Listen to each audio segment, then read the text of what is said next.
Folks, I'm your host, BKP. Good morning from the office, North Georgia's only live online morning show. If you would like to text me, my number is 706-889-9700. Also, I can be reached, chief@fetchernews.com. And then you have all of the ways you can follow us on social media. All of the posts are starting to come out. This is one from the Cobb Young Republicans. It's an event that they're paid for. It's an event they're having. The Cobb County Young Republicans November meeting. What's next? The meetings now by Republicans of what went wrong are starting to take place. What went wrong? Man, would I like to just schedule going to all of these events and standing up when I would like to go to all of these what went wrong Republican events. Oh yeah, they get in there and they, set up a little table and there's coffee and everything.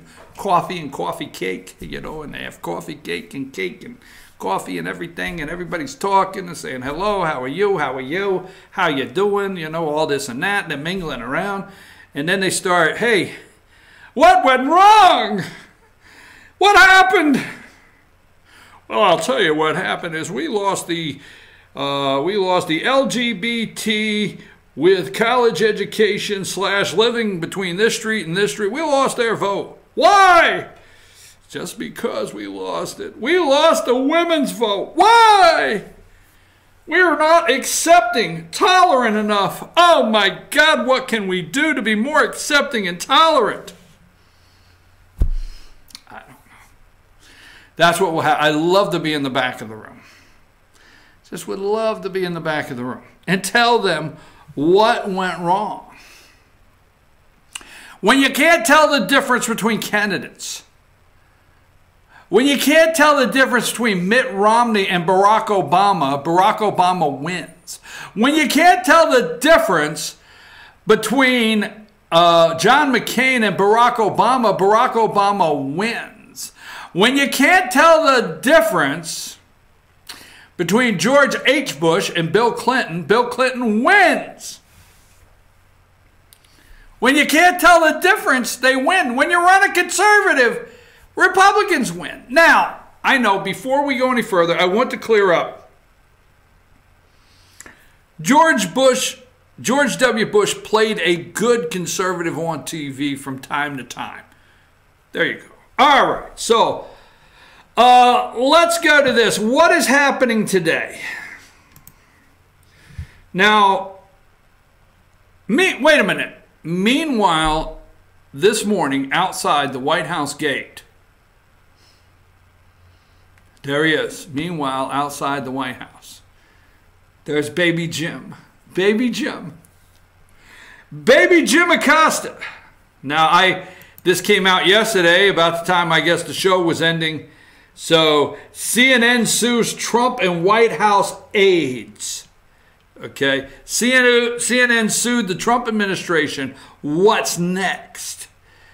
CNN filed a lawsuit against President Trump and several of his aides seeking the immediate restoration of the chief White House correspondent Jim Acosta's access to the White House. Here's what we know. Here's what we know thus far. Let's put up, go with number one there. That's Jim and his boy from NBC. I forget his name from NBC there. I forget his name. We'll get into, let's see. There he is.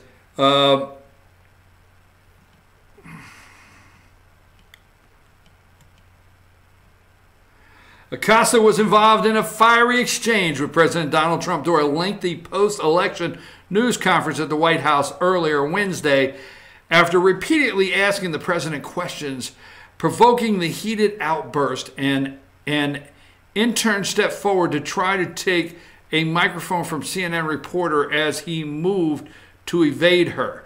Now, he did not move to evade her. She did not go to take it from him like she was taking it from here. This is the way they spin stuff. He was told no more questions. Next question. Next question, okay? Within hours, Acosta said the Secret Service had denied him entry into the White House grounds, and Press Secretary Sarah Sanders said, you can't come in. Sorry, the moose out front should have told you. We're closed. Sorry, folks, park is closed. Who was that guy in the picture? I forget his name there from NBC.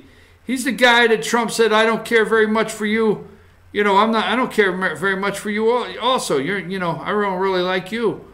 I forget his name. I got to find it here. Anyhow, so CNN has sued CNN and Acosta's lawyer to restore the White House access. Has sent shockwaves, yes. Peter Alexander, thank you. There's Peter Alexander. I don't like you.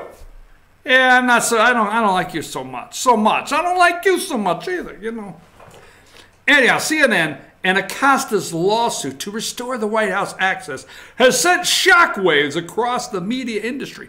Shockwaves. I always wanted to see those shockwaves. Lawyers for Trump's administration are now working on a response. This is what we know.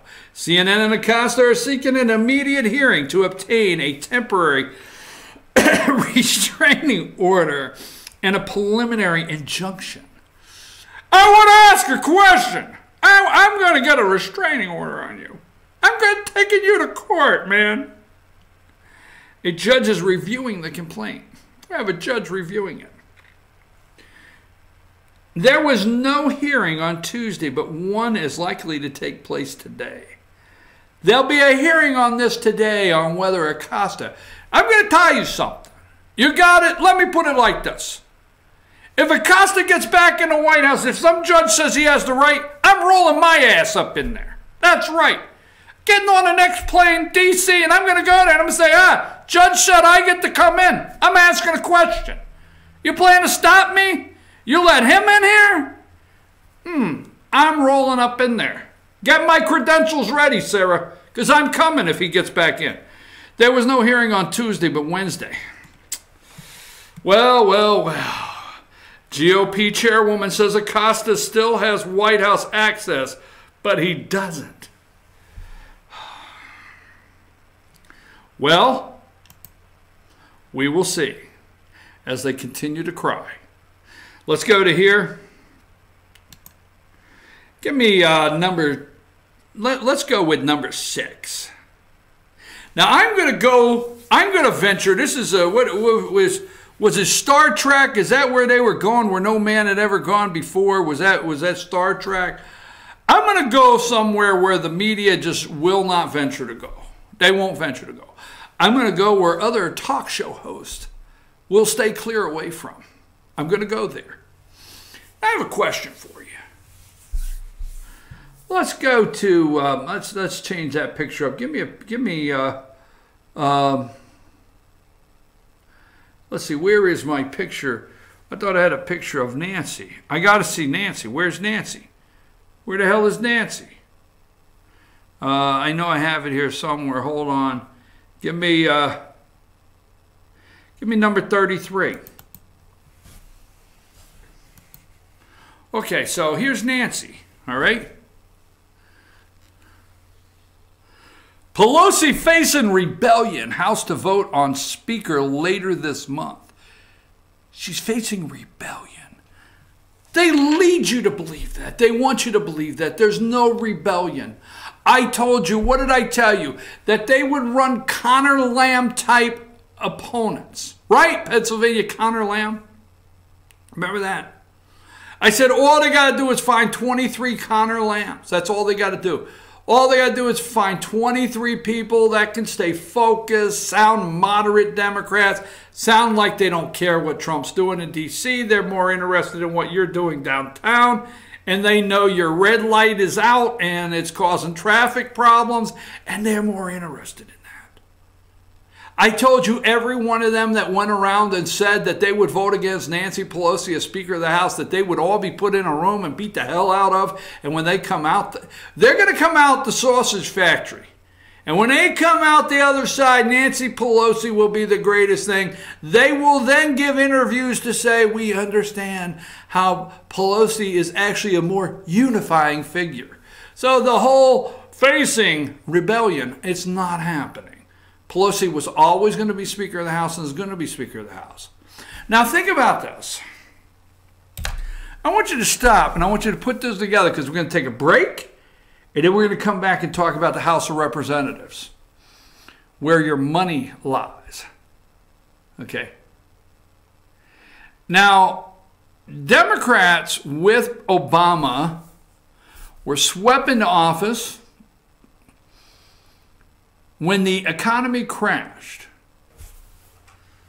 Now, let's tell the truth this morning. Let's get on the truth serum. Whatever. Don't start drinking yet. It's only 9 o'clock in the morning if that's the truth serum for you.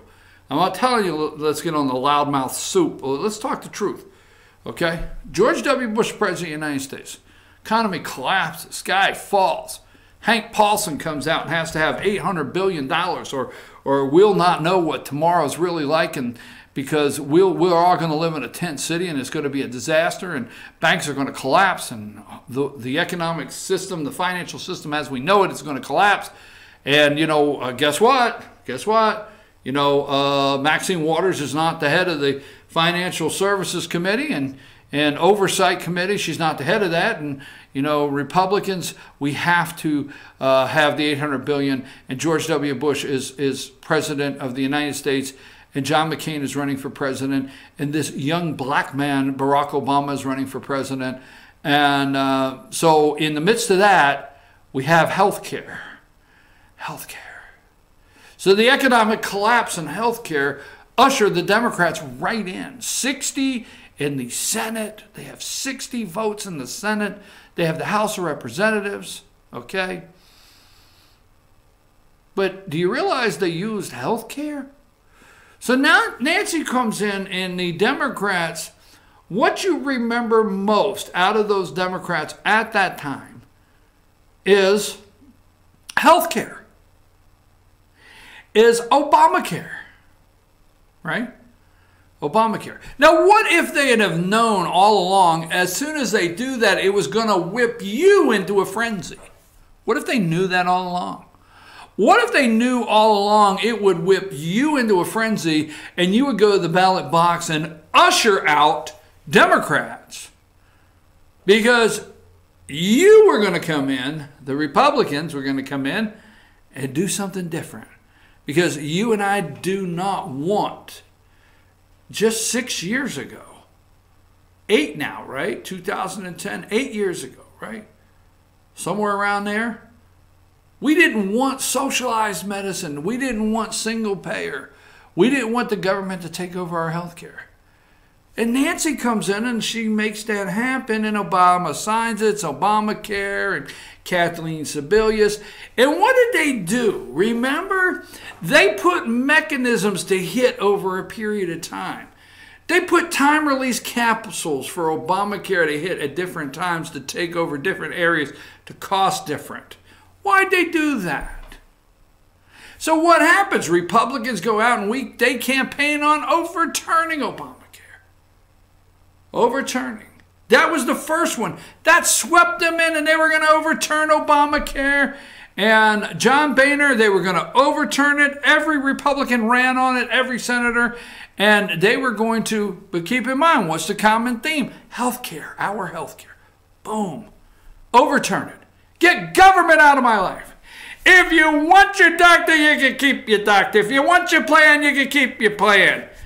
Bada bing, bada boom. Oh no, that wasn't true. Biggest lie. So the Republicans were able to sell you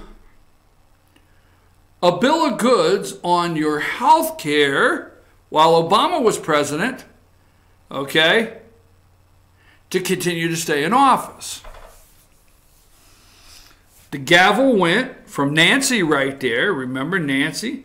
The gavel went to number 6. Let's go to number 6. Okay? John Boehner, number 6, right there on the far end. Ohio Republican John Boehner. Smoked a lot of cigarettes. Drank a little brandy in the evening.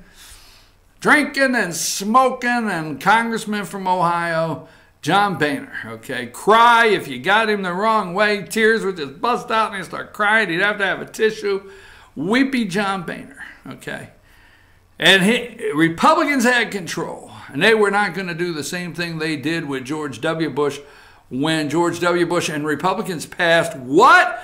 Is it Medicaid or Medicare prescription plan that we didn't have any money for, that didn't pay for it, we didn't have the money to pay for? Your health care, again. But now he's back in charge, right? So he spends a couple of years and, you know, and he turns it over to the heir apparent there, okay, Paul Ryan. Now, this is a long, short story, but I want to tell it. It's not that long, but it's short. I want to tell it, so stay with me right after the break because I want to tell the rest of it. Healthcare, interesting. And today is Christmas. It's Christmas in Washington, D.C. I'm your host, BKP. Take us a break.